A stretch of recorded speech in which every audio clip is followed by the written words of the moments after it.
Want to know the latest and hottest music hitting the airwaves? Don't be left out. Listen to the Golden State Media Concepts Music Podcast. Keith keeps you on the loop with everything you need to know from pop, rock, hip-hop, and the top 40. And we'll throw in news of your favorite artists, concert and tour dates, and so much more. Listen no further, because this is the gold standard in music podcast.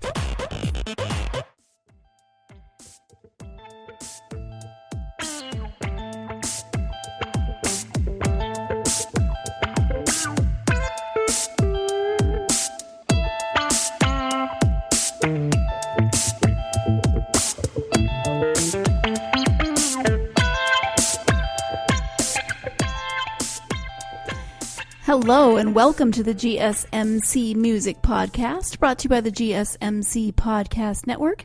My name is Sarah and I am taking over for Keith, who has moved on to other things in his life. We wish him all the best, and we're definitely going to miss him here at the GSMC Podcast Network. He was our music, our entertainment, and our television guy, and just a good guy all around. So, Keith, good luck with everything going forward. We will miss you. We are going to be revamping the music podcast a little bit. There will still be reviews. I, as a host, do not listen to as much new music as Keith does. He's amazing in the way he keeps up with new releases, etc. I will be focusing some on new releases, some on more music news, and just kind of a mishmash of things for the podcast. So hopefully you'll like the change. If not, my apologies, but change is inevitable. I was just speaking about change to someone today and how none of us like it, but we cannot stop it. So again, welcome to the GSMC Music Podcast. We have lots of stories coming at you today. We're going to start with news from The Voice, and that is that Adam Levine, who has been a judge since the beginning, has announced that he is leaving. It was originally announced that he would be returning for season 17, but then he released a statement saying that he, in fact, would not be returning. Gwen Stefani is going to take over for him as a judge. She has been on before as a judge, so she's certainly got experience. But he issued a statement on his departure that simply said it was time for him to move on. So he's been on there for 16 years on The Voice. Carson Daly confirmed the news on the Today Show on May 24th, also revealing that Gwen Stefani would be returning to replace Adam as a host. Carson Daly is quoted as saying many viewers will miss watching his frenemy relationship with Blake Shelton. So he joked about that, but he also said Adam will always be a cherished member of the Voice family, and we wish him the best. So the news is shocking to a lot of people, but maybe not completely unexpected. I don't know. It's been several seasons since I watched The Voice. I really like Adam Levine. I think he's very talented. I think he was fun to watch. He was a good judge. He was a good mentor for his team. He has not... I know he's been having some difficulties in the last few seasons, not having anyone in the finals, etc. He's only won 3 seasons of The Voice. That always seems weird to me. You know, somebody wins The Voice, but then the judge also wins if it's their person. And I know he and Blake always had a friendly rivalry about who was going to win. Carson described it as a frenemy relationship. I always thought it was a bromance, which made sense to me because there was that love-hate relationship. You know, they loved each other, but they also gave each other crap like brothers. So a slightly different definition of a bromance. Anyway, it's not like Adam Levine doesn't have enough to keep him busy in life, being as how he does have that whole career with Maroon 5. He also has a wife and 2 children. I believe it's 2. So I think he'll probably be fine. He will be missed. It'll be interesting, though, to see what the dynamics are like now that it's not Blake and Adam anchoring the chairs. You know, the middle 2 chairs always change pretty much each season, but Blake and Adam were kind of the constants. So this season 17, it will be Blake Shelton, Kelly Clarkson, John Legend, and Gwen Stefani as the judges. And it will, as always, be interesting to see the dynamics, to see who is new on The Voice this year and who wins The Voice this season. So there you go. We have some news on tours, upcoming tours and existing tours. The Spice Girls, you may have heard, are currently in the middle of a reunion tour that just started, a highly anticipated reunion tour, although it is without Victoria Beckham. But it did get off to a rocky start. So it started out in, it's a world tour. It started in Dublin, Ireland. Unfortunately, many sources are reporting that a lot of fans are disappointed due to sound issues. Many fans talked about this on social media, complaining that there was feedback, there was delays, they were unable to hear the women singing at all. Some were so upset over all of these issues that they actually walked out of the show. So that's not a good start to the Spice Girls reunion tour. This is the first time that they have sung together as a group since the closing ceremonies of the 2012 Olympics. And it's too bad that it had to start off this way. Mel B was the only member of the group to address the situation. In an Instagram story later that night, she said, "Hey guys, thank you for attending our show tonight in Dublin. We will see you in Cardiff, and hopefully the vocals and the sound will be much, much better."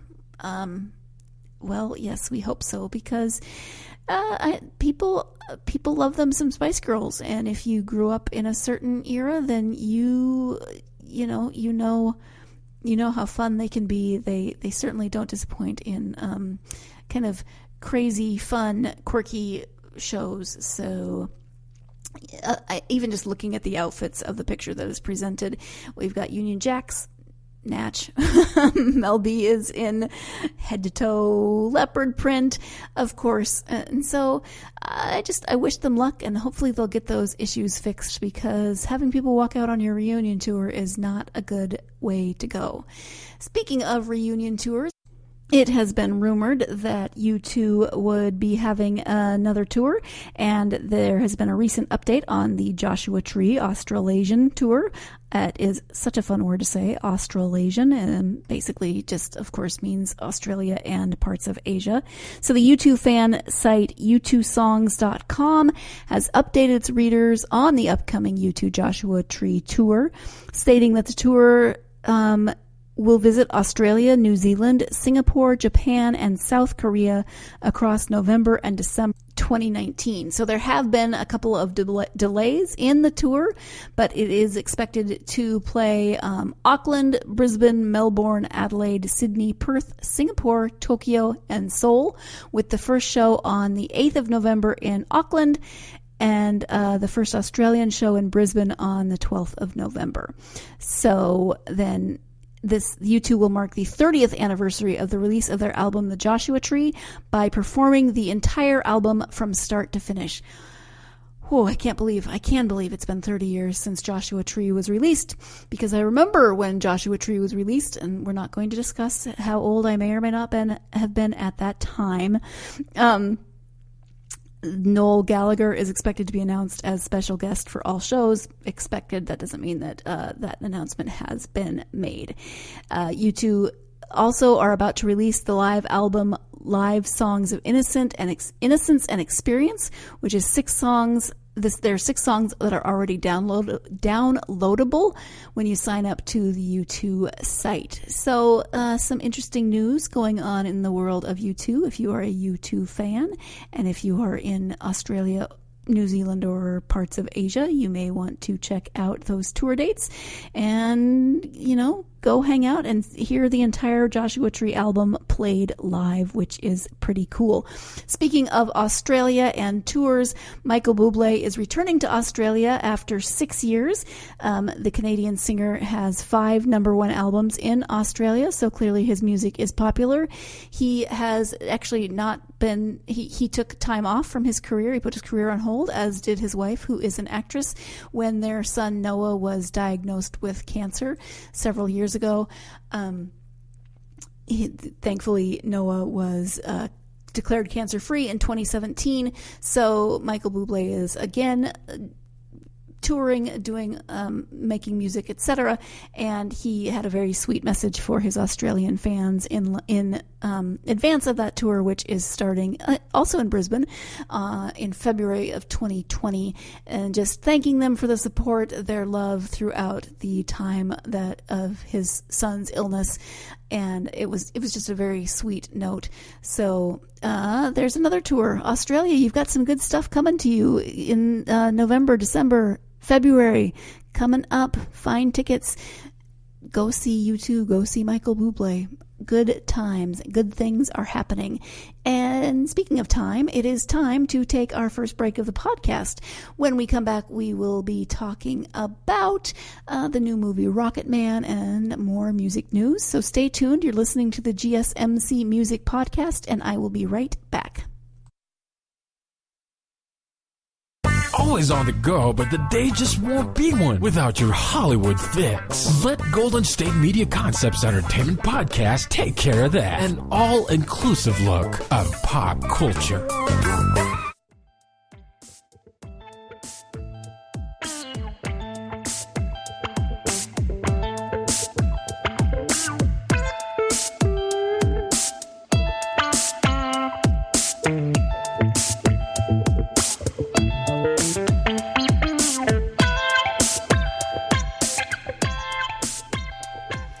Welcome back to the GSMC Music Podcast. As I mentioned before the break, we will be turning our attention now to the new John Elton biopic, Rocketman. You have probably, I would assume, seen the previews for it. It looks fabulous and over the top, and if you're not familiar with Elton John of the 70s and 80s, when he wore some really crazy, he had some really crazy wardrobe choices, and yeah, the movie just looks full of life and vibrancy and colors and all of those crazy outfits. It is starring Taron Egerton as Elton John. Elton has penned an article, has written an article for The Guardian talking about the making of Rocketman. He reveals such things as he fought hard for the film's R rating. The quote is, "Some studios wanted to tone down the sex and drugs so the film would get a PG-13 rating, but I just haven't led a PG-13 rated life. I didn't want a film packed with drugs and sex, but equally, everyone knows I had quite a lot of both during the 70s and 80s, so there didn't seem to be much point in making a movie that implied that after every gig, I'd quietly gone back to my hotel room with only a glass of warm milk and the Gideon's Bible for company." Yeah, that's not something that I can quite picture. He also writes that some studios weren't sold on the movie's more surreal elements, hoping instead for a more traditional biopic. He writes, "Some studios wanted us to lose the fantasy element and make a more straightforward biopic, but that was missing the point. Like I said, I lived in my own head a lot as a kid, and when my career took off, it took off in such a way that it almost didn't seem real to me. I wasn't an overnight success by any means. I'd been slogging around the clubs, making records, writing songs with Bernie, and trying to sell them to people who weren't interested for 4 or 5 years before anything big happened. But when it happened, it went off like a missile. There's a moment in Rocketman when I'm playing on stage in the Troubadour Club in LA and everything in the room starts levitating, me included, and honestly, that's what it felt like."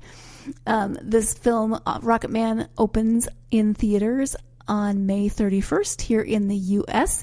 That article is longer, of course. You can read it he wrote it for The Guardian, so you can check that out if you're interested to learn more about his experience and the filming of this biopic.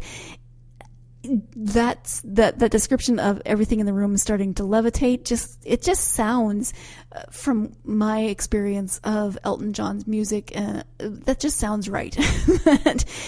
But I can also see where studios might be concerned about that fantasy element. Are people going to understand it? Are they going to take it literally, etc., etc.? But considering the over the top nature of Elton John, especially in the 70s and 80s, if you know the more sort of not quite sedate Elton John of later times, he's never really been sedate, even now.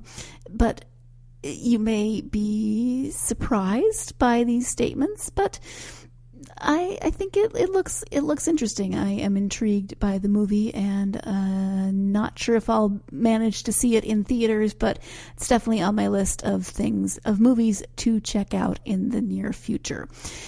This story is not about a movie, but it is about the LGBT community, which seems appropriate after talking about Elton John, who was a pioneer in not only in music, but also in being authentically who he is, and coming out, etc., being openly in a relationship. So I'm not sure if you're a fan of K-pop. It's something that I'm looking into. I don't know a lot about it, frankly. It is Korean pop music. I was introduced to it by another host here at the GSMC podcast network, who is definitely a mega fan. I'm sorry, I can't remember her favorite group. She has one. She definitely is a fangirl when it comes to them. But this story is about a K-pop singer named Holland, and he is one of the few openly gay K-pop singers in this genre. So it's, if you know anything about South Korean culture, it can tend toward the more conservative. There tends to be more heteronormativity in the South Korean media scene, music scene, etc. So having someone who is able to represent the LGBT community in this way is pretty amazing. It's not always easy to be a pioneer in this way. It's not always easy to be one of the first people to be out, to be open about that. So Holland hopes that his existence as a performer will help to normalize LGBTQ storytelling in South Korean media. And with each release, beginning from his first song, Neverland, in January of 2018, to his most recent song in March of this year, which is called nar_C, he is aiming to do just that. I don't know if you just say nar-C, but I'm just telling you so you know how it looks, nar_C. He has a great quote in an article where he did an interview with Billboard, talking about this new song, what inspired Nar-C, and he says that the title refers to narcissism. I started with the concept of self-love, which is something that I have in all of my songs. I had a relationship for a long time, and through that I noticed both people became similar to one another, but I also noticed negative aspects of myself through it. In terms of loving myself, I want to show that through a relationship you have to love yourself first and then love the other person. So that's pretty amazing even for the non-LGBT community, but it's important for all relationships to know yourself, etc. And so it's exciting to see representation happening across the board. It's exciting to see representation happening in kind of a niche market that's definitely more on the conservative side. Holland is young. He's 23, so good for him for being a role model, for believing in himself, for standing up for what he believes in, etc. I think that is commendable. It's almost time to take our second break of the podcast. Before we go to break, I do want to mention one more one more interesting tour possibly upcoming, and that is that Bruce Springsteen has announced that he is recording a new album and that he will be touring with the E Street Band in 2020. So it's definitely a time of reunions, of people that we know and love coming back, or possibly people that you young people, get off my lawn. You young people have never heard of, but maybe you'll be introduced to them now. So Springsteen says, I will go into the studio to record with the E Street Band starting in the fall, and when we finish, we will go on tour. So touring in 2020. Interesting to see what that new album will be like, how it will be received. I am not sure how old Bruce Springsteen is, but if there's anything that we know about the music world, age is just a number, and you can keep touring and recording for a very long time. So we are going to take that second break of the podcast. When we come back, we'll be talking about some new releases coming up. Stay tuned. You're listening to the GSMC Music Podcast, and I will be right back. Tired of searching the vast jungle of podcasts? Now listen close and hear this out. There's a podcast network that covers just about everything that you've been searching. The Golden State Media Concepts Podcast Network is here. Nothing less than a podcast bliss with endless hours of podcast coverage. From news, sports, music, fashion, cooking, entertainment, fantasy, football, and so much more. So stop lurking around and go straight out to the Golden State Media Concepts Podcast Network. Guaranteed to fill that podcast itch. Whatever it may be. Visit us at www.gsmcpodcast.com. Follow us on Facebook and Twitter, and download us on iTunes, SoundCloud, and Google Play.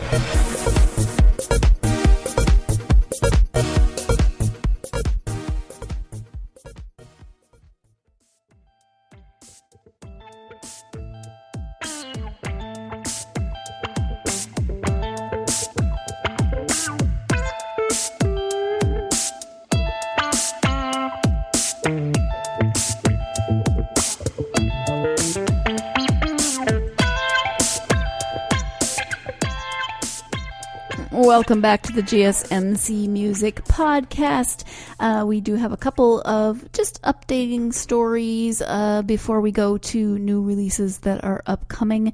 I know that Keith has talked about Tyler, the Creator, on this podcast before, and it turns out that he has just earned his first #1 album. Igor is his 5th studio album, and it actually beat out DJ Khaled's recent album, Father of Assad, for the #1 spot. Both albums benefited from merch bundles. So Igor marks the rapper's first #1 album. His last album, Flower Boy, debuted at #2 on the charts, while others like Wolf, Cherry Bomb, and Goblin peaked at numbers 3, 4, and 5, respectively. Since we spoke earlier about K-pop, and this is a genre that I am getting to know, and if you're a K-pop fan, then maybe you have heard that the girl group Pristin is disbanding after 2 years. One thing that I'm fascinated about K-pop is that they have a lot of girl bands, they have a lot of boy bands, unlike what I'm used to in terms of these types of bands where they have like 4 to 5 members. K-pop bands are huge. They are, say I'm counting right now, 1, 2, 3, 4, 5, 6, 7, 8, 9, 10 members in Pristin, which is, if I had just scrolled down, the 10-member South Korean girl group, which officially debuted in 2017 with their track Wee Woo, are going their separate ways, which was confirmed by their agency on May 24th. With the quote, the company and the members had in-depth discussions for a long time and deliberated before coming to a mutual agreement. It has been decided that with the exclusions of a few members, 7 members will have their exclusive contracts terminated as of May 24th, 2019. 7 of the members of Pristin competed on the popular competition series Produce 101 prior to joining the group. 5 members of the group also promoted as a subunit, Pristin 5, in 2018. Okay, so there you go. If you are a fan of the K-pop girl group Pristin, they are disbanding. Their contracts are being released.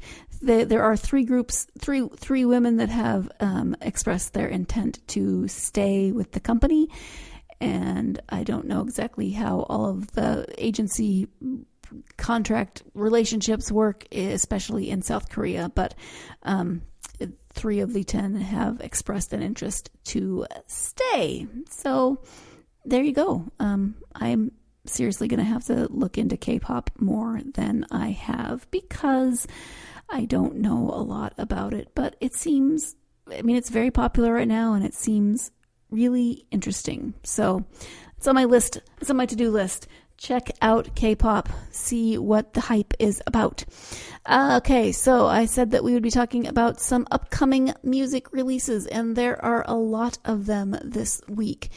According to Metacritic.com, releasing May 31st, 2019, there are about 10. 1, 2, 3, 4, 5, 6, 7, 8, 9, 10, 11, 12, 13, 14, 15, actually. Don't you love that? This should be the counting podcast. I feel like the count from Sesame Street. One new release. Sorry, I'm tired. Okay, so releasing May 31st, first one throws me off. Bedoulin? Bedoulne. I apologize to fans and the group themselves for just butchering that. The album is Bird Songs of a Killjoy. Denzel Curry has an album releasing, ZUU, all capital letters. Duff McKagan, Tenderness. Frank Iero and the Future Violence, Barriers. Jay Robbins, Unbecoming. Pip Blom, Boat. Psychedelic Porn Crumpets. And now for the whatchamacallit. Okay, that is just a mouthful, first of all, but Psychedelic Porn Crumpets is the most awesome and ridiculous name I have ever heard for a group. And now for the whatchamacallit is their album. Wow. Okay, Red Steps, their new album is called Arcs. Remo Drive, Natural Everyday Degradation. Sacred Pause, Run Around the Sun. Sarah Devachi, Pale Bloom. Sinkane, Depace. Skepta, Ignorance is Bliss. Sidewalk Collective and Patti Smith, The Peyote Dance, and Thomas Rhett, Center Point Road. That is the 15 albums that are releasing on May 31st. Wondering which ones out of that list are you excited about? Which ones are you like, not sure, but yeah, these are all for, I should have mentioned, U.S. releases. So if you're elsewhere, this list would be different, possibly some crossover. But yeah, a lot of new releases coming out May 31st. And some really fun, the Peyote Dance, and now for the whatchamacallit, some really fun, crazy names. I still love Psychedelic Porn Crumpets. That's going to stick in my head for the next who knows how long. Okay, I had to look them up. I had to know what this group was about, and just from the about section, the about page on their website, it's not your typical about section. Take the trail out of Perth. Hey, another Australia connection. Via Leaderville and keep on driving, and you might just stumble across an old horse shed, one where weirdness roams free. Across the bridge from said shed, house parties rage until the early hours and beyond. While around the corner, there's a sky-high pile of trash that acts as a makeshift home for the local rat population. It's here, amongst jam sessions that would last 6 hours plus, that the wacky, sprawling sound of Psychedelic Porn Crumpets was born. See, this is not your normal about section. It had a tin roof, so it was really nice when it rained, reveals the band's frontman and ringleader Jack McEwen, an idyllic image that's quickly scrawled over when he recounts the tale of said roof tearing off in the wind one night. So they talk about just composing on an out-of-tune piano, noise complaints, craziness. Originally, it was formed as a Unicourse solo project for McEwen, who moved to the barn while trying to live the bohemian life until I ran out of internet. Psychedelic porn crumpets, night-long jam sessions, and unconventional abodes are just the tip of their iceberg of happy accidents. He and fellow bandmate and guitarist Luke Parrish met through a local courier, while their upcoming record, High Visceral, a riotous stomp of psych rock escapism, was inspired by the most unlikely of situations, their time as tradies working on building sites.